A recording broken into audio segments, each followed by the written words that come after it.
Kulang. Wag may ulo. Okay, hello. Mabuhay muna sa lahat ng Pinoy.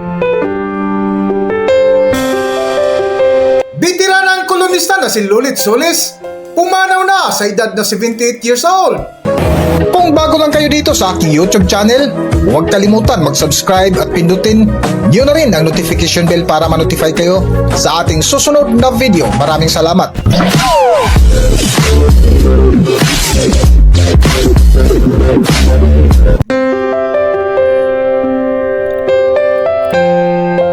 Welcome back to Philippine Celebrity Broadcast.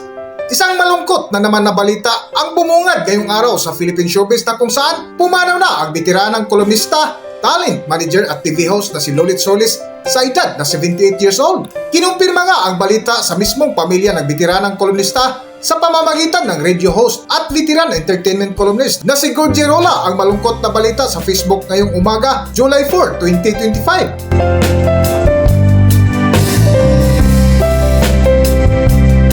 Nagsimula nga si Lulit Solis sa kanyang karera bilang police beat reporter noong dekada 70 bago nakilala bilang columnist sa isang broadsheet kung saan naging entertainment editor niya ang namayapa ring talent manager na si Douglas Quijano.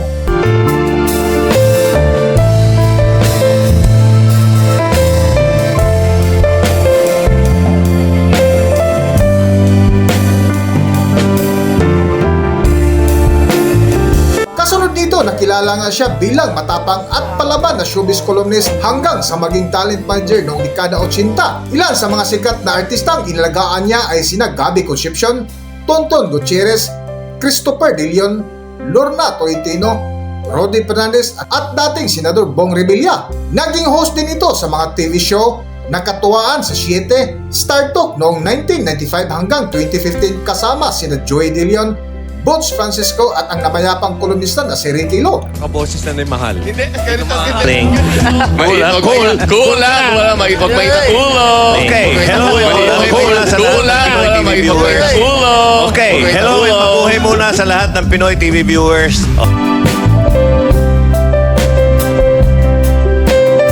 Samantala, hindi man natapos ni Manay Lulit Solis ang kanyang kursong Political Science sa UP Diliman, ngunit itinuloy pa rin niya ang pasyon niya sa pagsusulat at pinasok ang mundo ng pamamahayag kung saan dito siya nakilala na naging patok sa masa.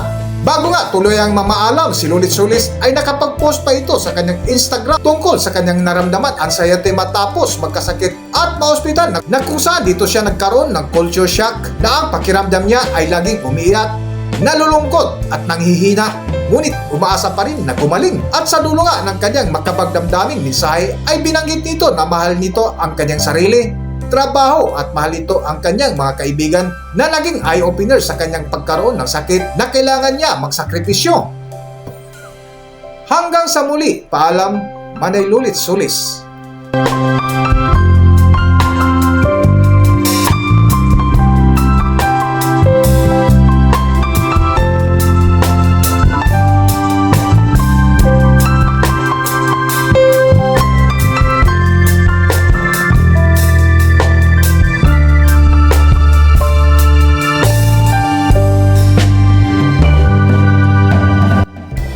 Dito na lang muna ang ating video at abangan nyo ang kasunod na ating update. Maraming salamat!